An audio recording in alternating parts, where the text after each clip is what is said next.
महाराणा प्रताप के बाद अगले राजा कौन बने? अमर सिंह महाराणा प्रताप से भी बड़े योद्धा है। योद्धा के रूप में देखा जाए तो अमर सिंह की होड़ ही नहीं करे। मेवाड़ में जिते राजा हुए उनमें सिरमौर है अमर सिंह।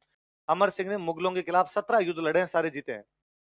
सिंगल के अंदर ही बंदा हारा नहीं, और जो भगा भगा के मारा है, वैसे युद्ध किए हुए इसके।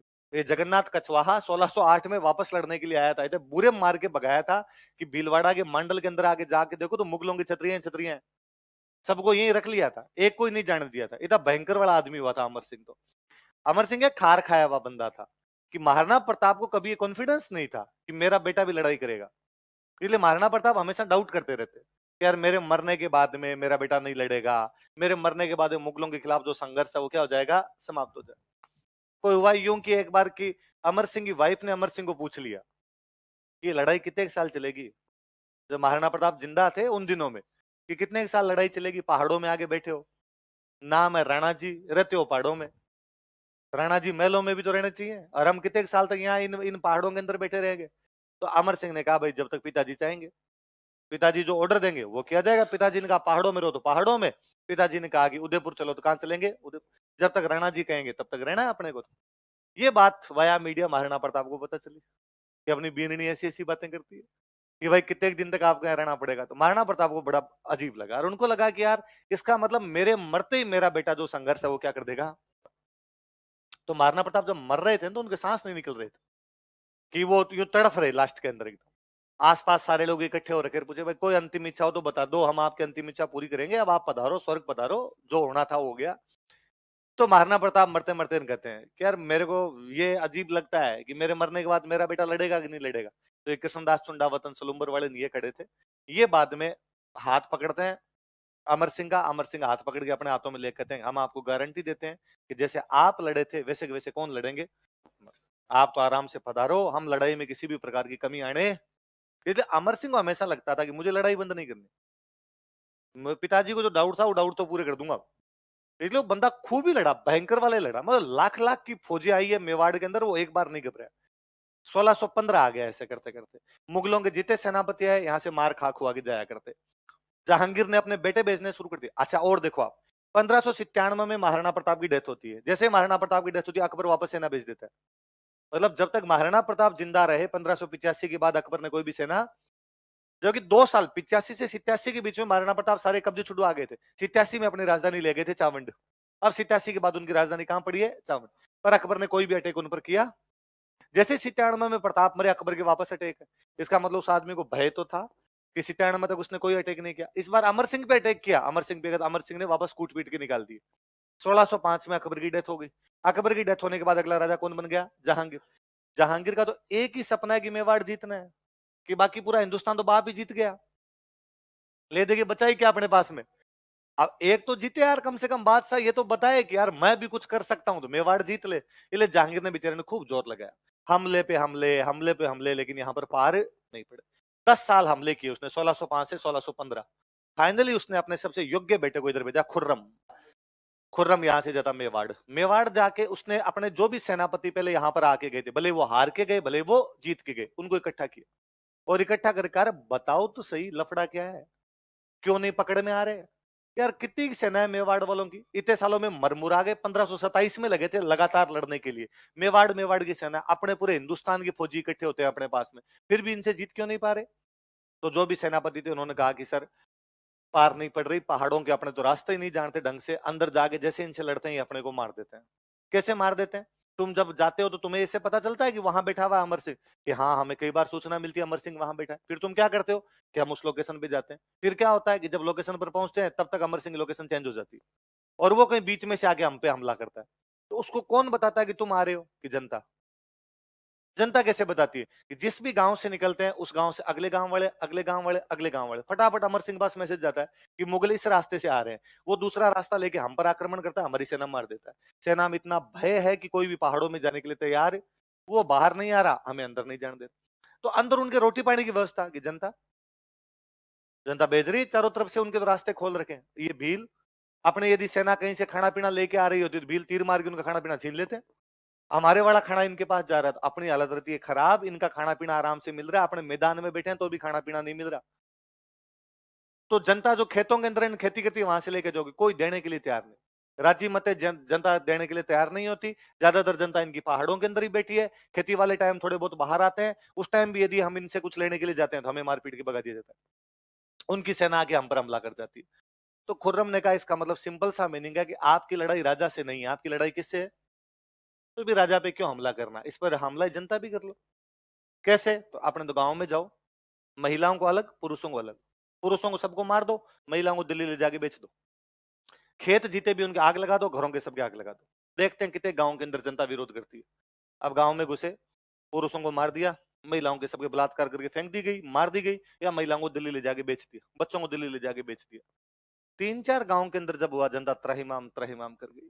जनता सेना का मुकाबला तो कैसे कर सकती, जासूस के काम कर सकती थी, आपको सप्लाई पहुंचा सकती थी। तो जनता भाग के अमर सिंह के बेटे के पास गई। अमर सिंह के बेटे का नाम है कर्ण सिंह। 1527 से लेके 1615 आ गया। कितना आ गया? 1527 से 1615, लगभग लगभग 85 साल का टाइम है। और इस टाइम के अंदर हमने हमेशा मेवाड़ के राणा का साथ दिया है। मेवाड़ के राणा ने कहा चित्तौड़गढ़ रहो तो हम चित्तौड़गढ़, राणा ने कहा उदयपुर रहो तो हम उदयपुर, राणा ने कहा कुंभलगढ़ चलो तो हम कुंभलगढ़, राणा ने कहा गोगुंदा रहो तो हम गोगुंदा, राणा ने कहा चावंड रहो तो हम चावंड, राणा ने कहा आवरगढ़ रहो तो आवरगढ़। जेठ राणो जी कब है? बट उदयपुर। जेठ राणो जी कब है? अभी तक डायलॉग है ये। उदयपुर कहाँ है? जेठ राणो जी कब है? राणा जी ने कहा ये राजधानी, इसका मतलब ये उदयपुर है। हमने दोबारा नहीं पूछा कि इन पहाड़ों में कैसे रहेंगे कैसे नहीं रहेंगे। लुगाई टावरों को आंखों के सामने मारा जा रहा है। हमारे पास कोई इलाज नहीं है, अब हमारी रक्षा कीजिए। और जनता की रक्षा करने की जिम्मेदारी किसकी? कर्ण सिंह जानते थे, बहुत अच्छे तरीके से जानते थे कि रक्षा करने का मतलब है सेना को मैदान में लेके जाओ, गांव वालों की रक्षा करो।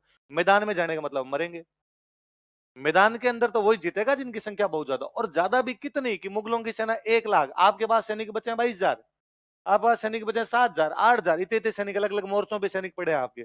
तो कर्ण सिंह अमर सिंह के पास गए और उन्होंने अमर सिंह को जाकर कहा कि अब संधि के अलावा कोई चारा नहीं। अमर सिंह कहा रहे पिताजी यही कह के गए थे कि ये नहीं लड़ेगा, और तू इस बात को सच्ची कर देगा, संधि नहीं करेंगे, अपने मरमुरा जाएंगे तो कोई बात नहीं। उसने कहा जनता की रक्षा करने का धर्म है राजा का, जनता की रक्षा की जानी चाहिए। और कई बार संधि कर लेना हार नहीं होती। संधि का मतलब यह भी होता है कि हम युद्ध की तैयारी कर रहे हैं, सांस ले रहे हैं, थोड़ा टाइम मिलेगा, मारेंगे, वापस मारेंगे, इनको भगा भगा के मारेंगे, एक बार रोक दिया जाए जैसे तैसे करके, ताकि जनता बच जाए, जनता का मोरल डाउन नहीं हो। अमर सिंह ने कहा जो करना है तू कर ले, मेरे हाथ से तो कुछ नहीं हो।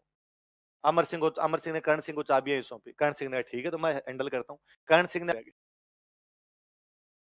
नमस्कार दोस्तों। अब आपने देखा, मतलब पूरी सिचुएशन देखी। हालांकि इसमें महाराणा प्रताप के जो पुत्र थे अमर सिंह और उनके जो पुत्र थे कर्ण सिंह, उनके बारे में डिस्कस किया गया है। लेकिन एक स्टोरी अगर आप देखो तो महाराणा प्रताप के बारे में भी है कि भाई हल्दी घाटी वाला युद्ध, तो आज भी इंडिया के अंदर ये डिस्कशन चलता है कि भाई हल्दी हल्दी घाटी वाला युद्ध कौन जीता था। अकबर जीता था कि भाई महाराणा प्रताप जीते थे। और कई सारे लोग कहते हैं कि नहीं ये हुआ था वो हुआ था। मतलब ज़रा सोचिए कि इंडिया के अंदर हम एक ऐसी डिबेट को मतलब कि खड़ी कर रहे हैं या फिर उसको कंटिन्यू कर रहे हैं। क्यों? क्योंकि भारत के अंदर एक सेक्युलर तबका है और वो खुल के ये कहना नहीं चाहता कि भाई नहीं, हम जो वो जो लड़ाई थी वो महाराणा प्रताप जीते थे। उसको यहाँ के मुसलमानों को भी खुश रखना है। और इसीलिए बात दरअसल ये हो रही है कि भाई डिबेट में ये भी कहा जाता है कई बार कि भाई नहीं, अकबर जीता था। और ये चीज़ सिर्फ यहाँ तक नहीं है, हिस्ट्री तक नहीं है लिमिटेड। ये चीज़ हर जगह पर है कि आप अपनी रियलिटी एक्सेप्ट नहीं करते, आप जो है वो अपनी चीज़ एक्सेप्ट नहीं करते, आप जो है अपनी ग्लोरी एक्सेप्ट नहीं करते। क्यों? क्योंकि अब उनको डर इस बात का लगता है कि भाई नहीं, यहाँ के मुसलमान जो है, अरे भाई मुसलमानों को यहाँ की रियलिटी एक्सेप्ट करनी पड़ेगी कि उनके हाथ में नहीं है, और ना ही हमें उसको फोर्स करना चाहिए। क्योंकि हमने उनको अब सिचुएशन ऐसी है ना कि हमने उनको इतनी आदत लगा दी है कि भाई अगर आप अपनी ग्लोरी ग्लोरीफाई करोगे तो उनको बुरा लग जाएगा। अब ज़रा देखिए कि कश्मीर फाइल मूवी आई थी, प्रोपोगेंडा है, प्रोपोगेंडा है, प्रोपोगेंडा है। मतलब ज़रा सोचने की कोशिश करिए आप कि क्या कभी, मतलब कि हमने बहुत सारी चीज़ें डॉट्स में पढ़ी थी और कश्मीर फाइल में उस सारे डॉट्स को कनेक्ट किया गया था। हो सकता है कि डायरेक्टर ने, स्टोरी राइटर ने कुछ 5-10% ऊपर नीचे लिखा हो, क्योंकि वो चाहता है कि जितने भी लोग देखे वो सारे के सारे इसमें इन्वॉल्व रहे। फिर अब धुरंधर मूवी देख लीजिए, धुरंधर जो मूवी आई है जो आई उसमें अगर आप देख लीजिए कि ये कैरेक्टर फिक्शनल हो सकता है क्योंकि इसका कोई नाम नहीं है, ये जो हमजा वाला कैरेक्टर था जो रणवीर सिंह ने यहाँ पर निभाया था। अदरवाइज अगर देखिए कि जो पहली धुरंधर आई तो उसमें के प्रोपोगेंडा है, अब उसमें लियारी वाला जो सीन है वो सच है, उसमें रहमान डकैत वाला जो है, एसपी चौधरी वाला, कितने भी जितने भी कैरेक्टर्स लिए हैं 90% कैरेक्टर सही, उनकी स्टोरी भी सही है, लेकिन क्या बात हुई कि नहीं मुसलमानों के खिलाफ है। अब वो जो उन्होंने वहाँ पर किया उसी को तो यहाँ पर रिपीट किया गया था एज अ मूवी। दूसरे पार्ट में भी ऐसा ही कहा गया कि प्रोपोगेंडा है। अब हमने गलती यही की है ना कि अब मैं फिर से वही बोलूँगा कि जो नेहरू ने शुरुआत की थी, नेहरू ने जो यहाँ पर सबसे पहले जो शुरुआत की, नहीं नहीं हम सेक्युलर कंट्री है, मैंने पिछले भी अपने एक वीडियो में कहा था कि अगर सुभाष चंद्र बोस या सरदार पटेल हमारे पीएम होते ना तो ये सारी सिचुएशन अलग होती। और अब मैं इनडायरेक्टली नहीं कहूँगा, डायरेक्टली ही कहूँगा, ये नेहरू गांधी फैमिली ही ये सारी मुसीबत की जड़ है, उन्होंने ही ये सारी मुसीबत क्रिएट की। अगर ये पहले से हम 1947 से एक रास्ता हमने डिसाइड कर लिया होता ना तो ये चीज़ जैसे कि सरदार पटेल को जिम्मा मिला था कि पूरे भारत को एकत्र करना है, उन्हें कैसे भी करके कर लिया, हैदराबाद नहीं मान रहा था उस पर अटैक कर दिया, जोधपुर उदयपुर बाकी, और नेहरू को क्या मिला था, सिर्फ कश्मीर, वो आज तक लटक रहा है। तो कहने का मतलब यही है कि महाराणा प्रताप की बात हो, अमर सिंह की बात हो, या फिर उनके पुत्र जो थे कर्ण सिंह उनकी बात हो, हमें नहीं पढ़ाया जाता उनके बारे में, नाम भी याद नहीं होगा। मेरा एक जानने वाला दोस्त था जिससे मैं डिस्कस कर रहा था और फिर मैंने कहा था कि देखो यार, मुग़ल तो जब उनका शासन ख़त्म हुआ तब फिर मराठों का शासन शुरू हुआ, और वो जो संजय दत्त वाली जो मूवी थी पानीपत, मतलब कि पानीपत वाली लड़ाई में हम नहीं आ रहे थे तो फिर और भी कुछ और होता। तो वो जो मेरा दोस्त था, मतलब है, उसने मुझे राजस्थान के बारे में कहा, लेकिन फिर मैं उस पर इतना फोकस नहीं कर पाया था कि भाई, उसने कहा था कि ठीक है मराठों का है, बहुत है, लेकिन उनके अगर आप देखो तो 2-3 नाम ऐसे हैं कि आप काउंट कर सकते हो कि जिन्होंने अच्छी खासी चीज़ें यहाँ पर की, जैसे कि छत्रपति शिवाजी महाराज, उनके बाद उनके बेटे संभाजी महाराज। लेकिन अगर आप देखो कि राजस्थान की तरफ से तो कितने राजा, कितने रजवाड़े लड़े, पता था कि मरना ही है फिर भी लड़े, नहीं ग्लोरीफाई किया गया उनको अब तक।